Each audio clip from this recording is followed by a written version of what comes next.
ini udah mulai bangun nih. Udah mulai menjadi satu sosok yang cukup ditakuti oleh tim-tim lain. Tapi tak berlama-lama, kita bakal masuk juga ke master game kedua kita. Ini dia Miramar untuk di Super Weekend 1 day ketiga. Betul, pesawat sudah mengudara dari bagian Impala agak menuju ke arah bagian bawah. Sepertinya berarti ke arah sekitaran Monte, maybe Monte Nuevo.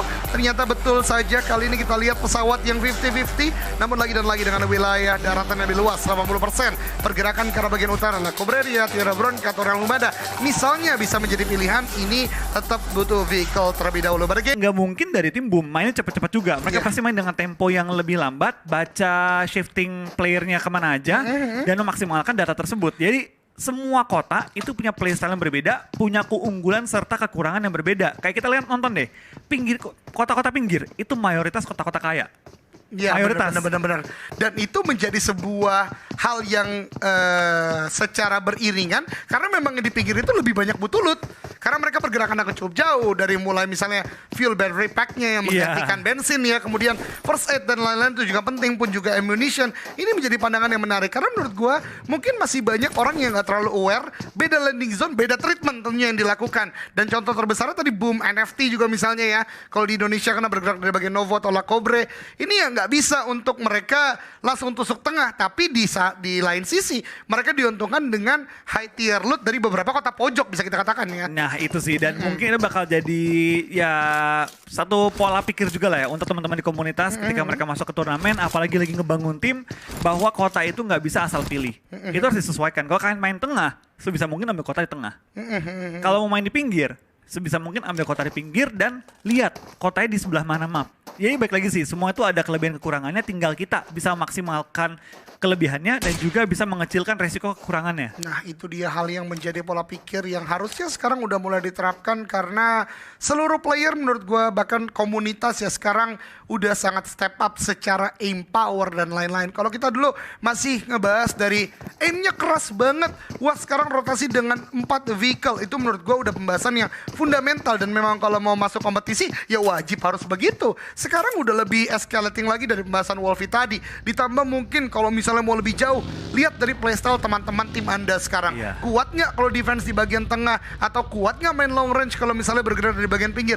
Itu bisa menjadi hal-hal yang kalau dielaborate, tim kalian matang banget untuk bermain di seluruh kompetisi. Bahkan sebelum masuk Pro League pun menurut gue justru itu yang paling sulit karena variabelnya besar. Tim-tim yang mungkin kalian nggak tahu siapa mereka. Kalau di Pro League menurut gue udah jelas lawannya siapa, landing zona di mana. Tapi ketika mau escalating ke sana, itu yang butuh fundamental pemikiran tadi, ditambah ada perspektif-perspektif baru bahkan dari landing zone ya Flo ya. Iya, ini 4 SKS ya? 4 SKS betul. Ini panjang gitu ya teman-teman semua. Bahkan ada ininya, workshopnya. Ada workshopnya, oke. Ntar ada juga tugas ini ya, tugas PR rumahnya ya? Betul, harus ada dong tentunya. Dan dipresentasikan jangan lupa. Semoga teman-teman gak bosan ya dengerin gue sama Eldo kita di mungkin sedikit kasih teori crafting sepanjang 5 menit. Dan semoga apa yang kita ucapkan tadi juga bisa menjadi pokok pikiran dan juga bermanfaat lah buat teman-teman di rumah. So, kita sudah menjalani 6 menit awal, menit-menit looting yang gue yakin teman-teman juga pasti gak pengen liatin semua orang cuma looting-looting doang. Betul. Kita mulai masuk di mana semua tim sudah mulai rotasi jarak pendek ataupun mencari informasi ke area-area sekitar nih. Lagi dan lagi Nova dari Minas Generales cepet banget mereka langsung controlling dari bagian sekitaran Cruz Deval. Ini sih menurut gue salah satu tempat yang di Miramar harusnya sekarang udah mulai banyak yang lirik sih. Kalau kita lihat dari tim Indonesia Bonafide, Miramarnya menurut gue dalam grafik yang cukup baik karena Cruz Deval juga providing high tier loot, vehicle-nya juga cukup banyak.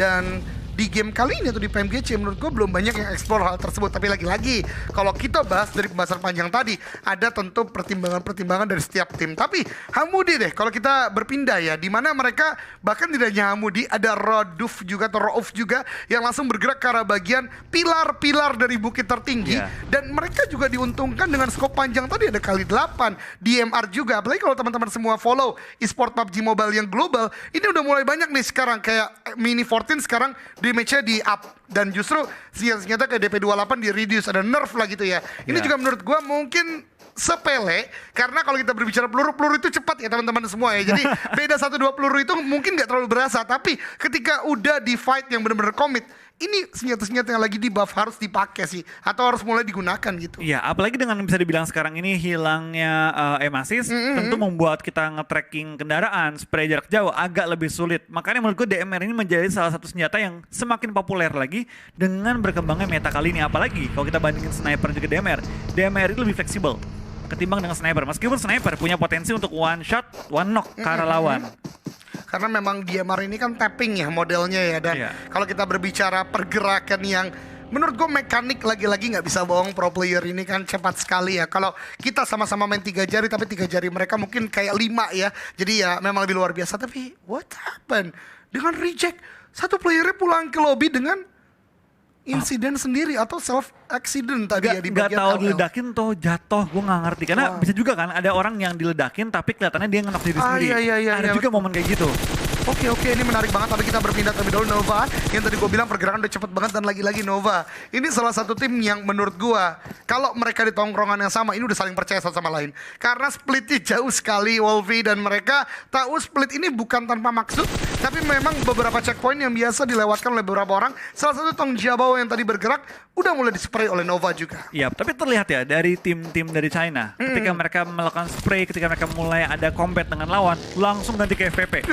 Mungkin karena kebiasaannya, tapi ternyata dari Duke tertangkap oleh Hasir, langsung dipulangkan ke arah lobby kali ini, membuat tim DX kehilangan satu member mereka. Tentu ini di awal-awal sudah 2 player dipulangkan ke arah lobby, RC dan juga dari tim DX. Tentu kita bakal lihat sebentar lagi semakin banyak fight yang pecah masukin zona kita kedua. Iya, zona kedua sepertinya akan mulai lebih ke arah bagian utara lagi. Terlihat dari Xavier atau The Xavier yang udah mulai bergerak lagi ke sekitaran scrapping compound water treatment. Tempat yang memang sebenarnya banyak compound, tapi tentu tidak terlalu prima secara defensif. Karena terlalu banyak juga beberapa terrain lain high ground. Kemudian pergerakan dari WT misalnya juga masih bisa melakukan pick off.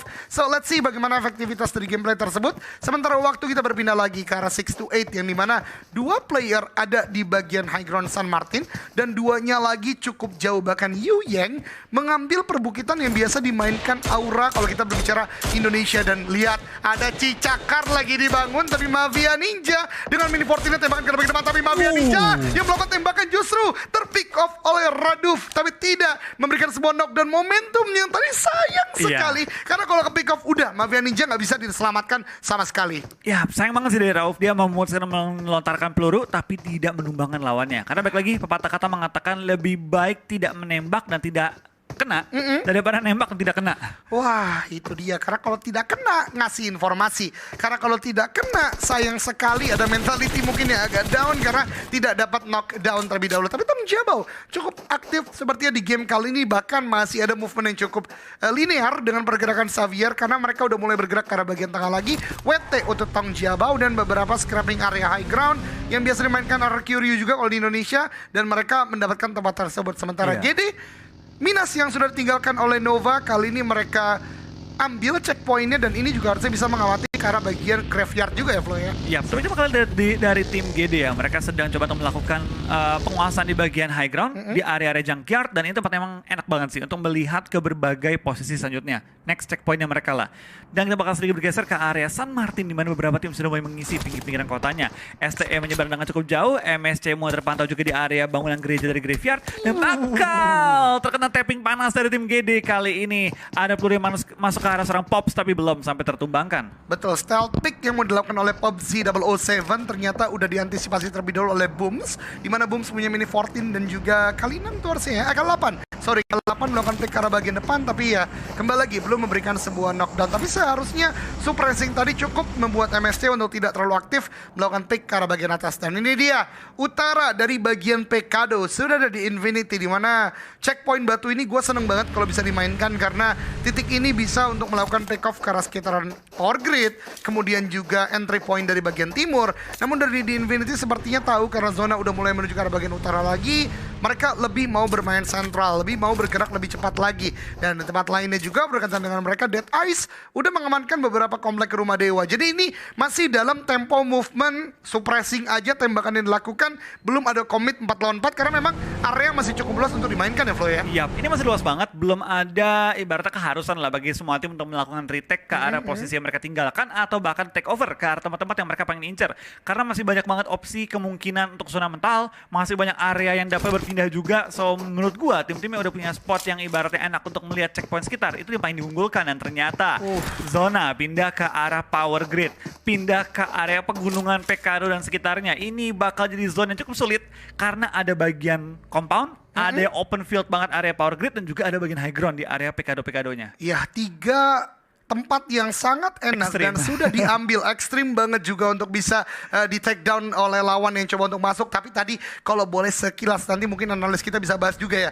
Ternyata yang gua katakan tadi, Nova dengan split yang 4 berbeda itu ada maksud dan tujuannya. Jimmy dan juga tadi satu player yang lain yang ada di bagian kiri itu kayak informan. Kalau kita bisa langsung bergerak dan aman di sini, pergerakan di bagian belakang langsung follow up and look at that. Nova just instantly inside the circle dengan movement seperti itu. Sementara tim lain yang memang masih cukup padat di bagian ujung-ujung sana sekarang cukup kelimpungan, tapi pergerakan Nova juga udah mulai terbaca oleh Yunan. Pergerakannya tadi ada tembakan dilakukan, namun kembali lagi dengan tidak adanya assist dengan movement vehicle tidak terlalu worth juga lah untuk terus menembaki. Bisa jadi seiring dengan Nova ada tim lainnya bergerak dan itu adalah trigger disiplin yang dijaga oleh 628. Iya, satu hal yang sering dilupakan oleh Myros Mind adalah ketika mereka nembak, mereka terbuka.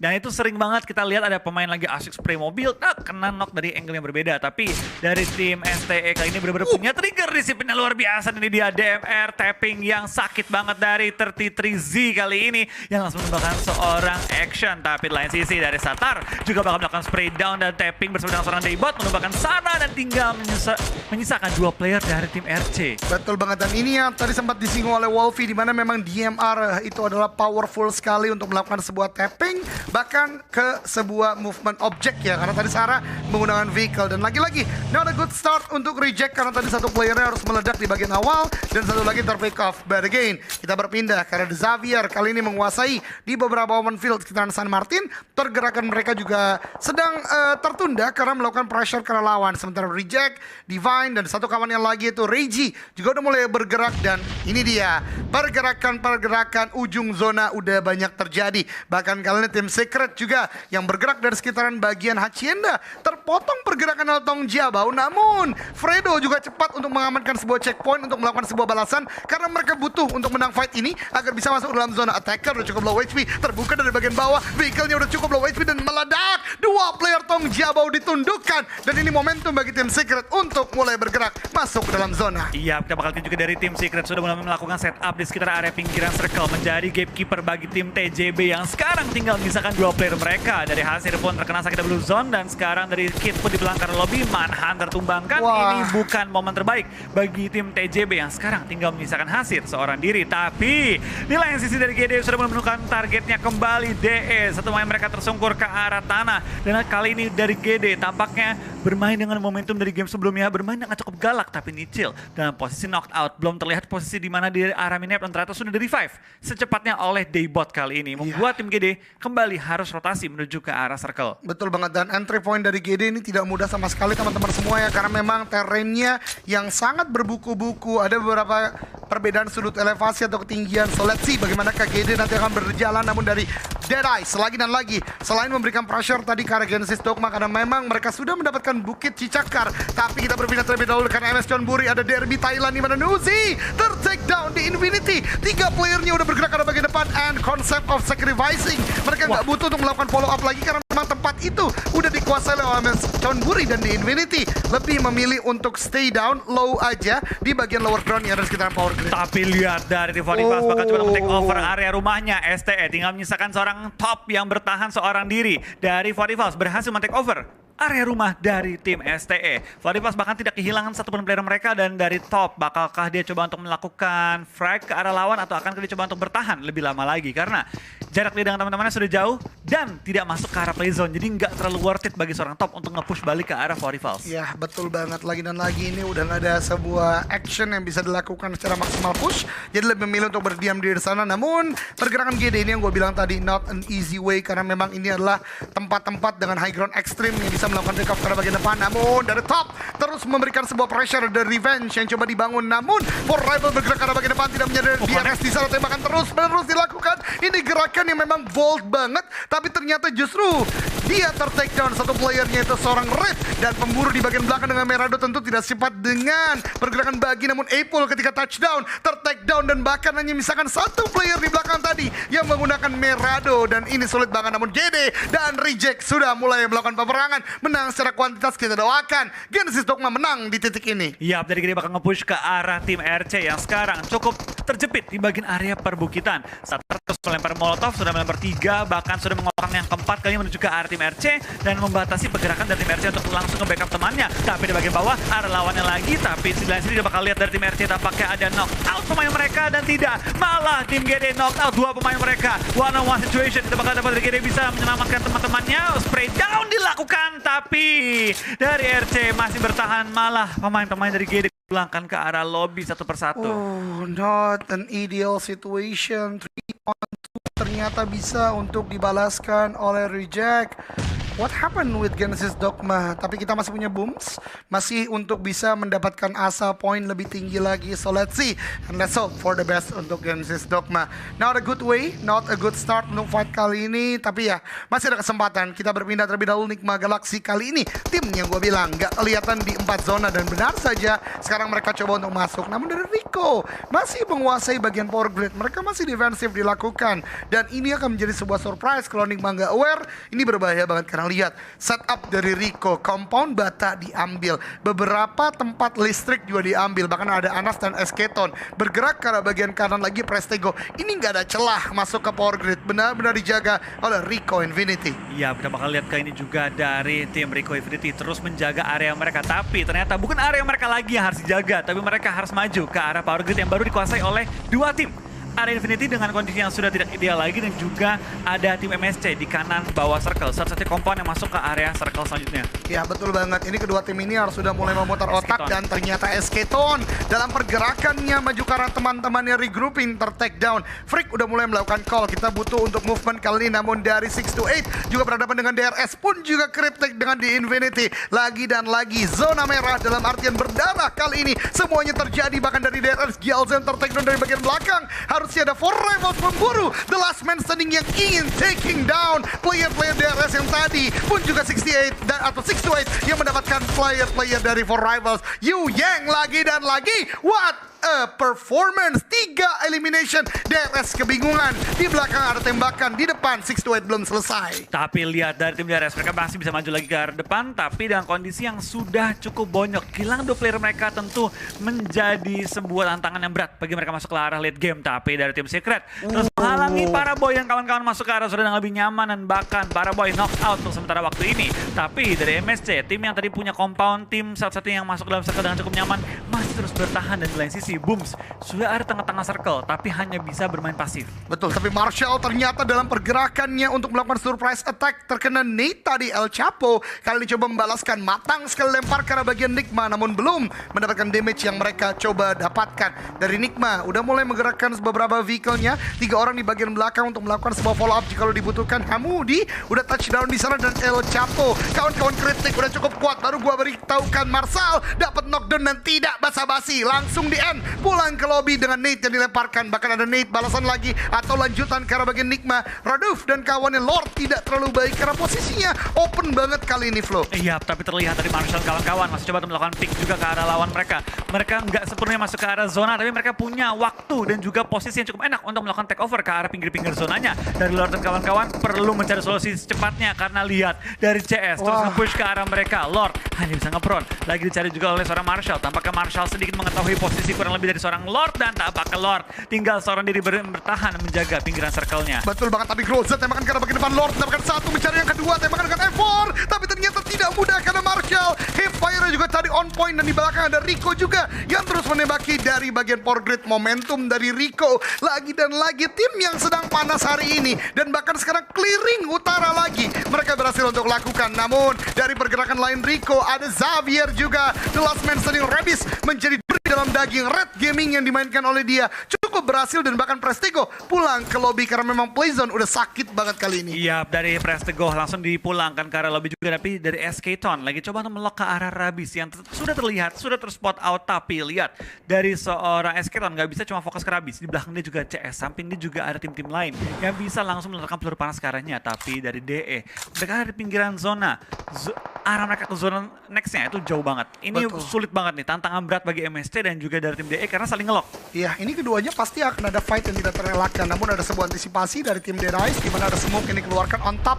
Kayaknya benar-benar on top and tidak bisa berbuat apapun di bagian atas sana karena memang dia jatuh ke arah bagian bawah justru terknockdown. Tapi Shifu yang menjadi sebuah jangkar di bagian bawah justru ter-takedown. Tapi ini dia Marshall, surprise, reject satu player, langsung dipulangkan ke lobby. Sebuah momentum, sebuah disiplin movement dari Marshall berbuah hasil. Bahkan kali ini on top di bagian atas sudah nggak bisa melakukan apapun, dan itu dia zona yang sangat sakit. Fragboy akan coba untuk masuk ke arah bagian dalam dan juga Turulov, tapi MSC masih menjaga, dan satu wakil kita tuh Booms masih bertahan di bagian tengah, disiplin aja, gak ngapa-ngapain, benar-benar menunggu movement dari tim lawan, dan ketika nggak aware barulah ada takedown yang coba dibangun oleh Genesis Dogma. Iya, tapi kalau kita perasaan juga dari beberapa tim, tampaknya mereka coba melakukan gatekeeping, terutama dari tim Nova dengan 2 player saja. Adakah mereka menumbangkan tim R8T, tapi dari SMK yang tertumbangkan dan membuat beberapa tim lain juga harus pelan-pelan, step by step, masuk ke arah zona beriringan dengan Blue Zone. Tapi dari QCL dapetin satu, tapi sayang sekali nggak bisa dapetin dua. Dari Jimmy tinggal seorang diri bertahan memasuki late game kali ini. Booms,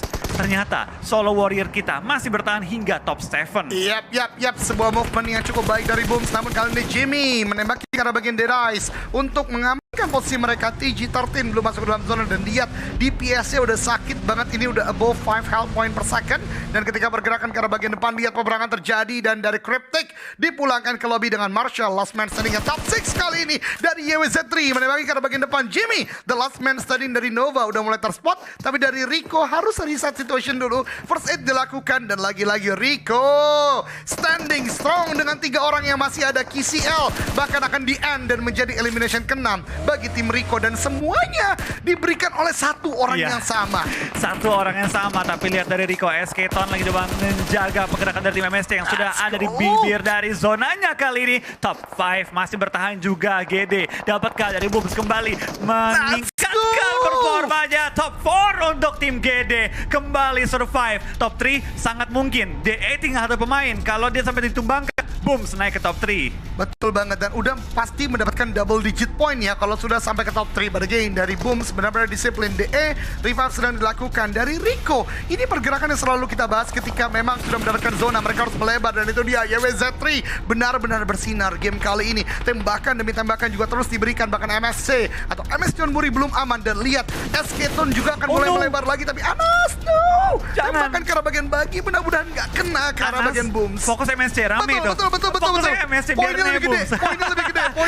Tapi Booms gak masuk ke zona. Booms harus punya timing yang tepat. Gue rasa hal terbaik yang dilakukan adalah diam dulu, tarik kaki orang. Betul, tarik kaki MSC terutama yang ada di bagian samping dia, karena gue yakin Booms juga udah mulai aware. Tapi ini dia dari Fragboy mencoba melakukan frag dan berhasil. What a shot dengan red dot karena bagian depan. SK Ton gak bisa langsung backup karena udah low HP. Anas juga terkena. Ini kerugian dari bagian high ground. Ada spot yang bisa dideteksi. Ini headshot pasti terjadi, dan Rico kali ini hanya menyisakan 2 player saja, Wolfie. Tapi dari Rico, mereka bakal maju ke depan juga dengan 2 player mereka. Dari Booms punya chance nembak ke arah MSC, tapi tidak menemukan target yang dia incar secara langsung. Booms sudah membuka tembakan, memberikan informasi bahwa ada lawan di sekitarnya. Tapi dari D bakal maju ke arah tim R8T, dimana kita bakal lihat dari SK Ton dan kawan-kawan bakal bertemu juga dengan tim-tim lain MSC yang sudah mulai ngebuka posisi mereka. DE yang tadinya terjepit sekarang cukup enak. Tapi lihat ada juga MG3 yang dipegang. Booms bersmoke dan mereka menemukan targetnya. MSC berlari sekitarnya mencari posisi dari seorang Booms, tapi dia pun terlihat kali ini. Booms one on one situation menang lawan Ponzai, men-secure poin tambahan dan minimal double digit point sudah dikantongi oleh seorang Booms. Betul banget, ini luar biasa sekali. Bahkan kali ini lihat maju ke arah bagian depan dari Dead Eyes juga. Fight masih terjadi. Rico kali ini Anas menjadi satu active player terakhir. Top dan three. ternyata top 3. Booms is real, ladies and gentlemen. Dan kali ini dari bagian Dead Eyes masih melakukan break up ke arah bagian depan. Tapi MSC juga udah mulai terdesak. Tembakan ke arah bagian depan oleh Booms. Tapi dari kanan Dead Eyes no, but again good game untuk Booms. Tapi Dead Eyes lagi dan lagi turun love. Impactful sekali hari ini. Ada Nate 2-1 meletup di sana. Winner chicken dinner dari Dead Eyes. Itu ending yang begitu menegangkan, begitu seru, dan nice try untuk tim GD dengan hashtag 3 elimination, 13 poin masuk kantong tim GD dan MSC dengan total mendapatkan 6 elimination, 12 poin, 18 poin masuk kantong mereka juga dari Dead Eyes. Kesabaran yang membuahkan poin maksimal pada kali ini, langsung 18 poin juga masuk ke kantong mereka. What a nice finish, what a nice game. Ini yang gue suka, ketika tim-tim dalam kondisi yang tidak prima itu harus main adu momentum. Odi dia, please tell us the story. Dari mana DE tadi punya momentum itu maju ke arah bagian Rico di sesi analis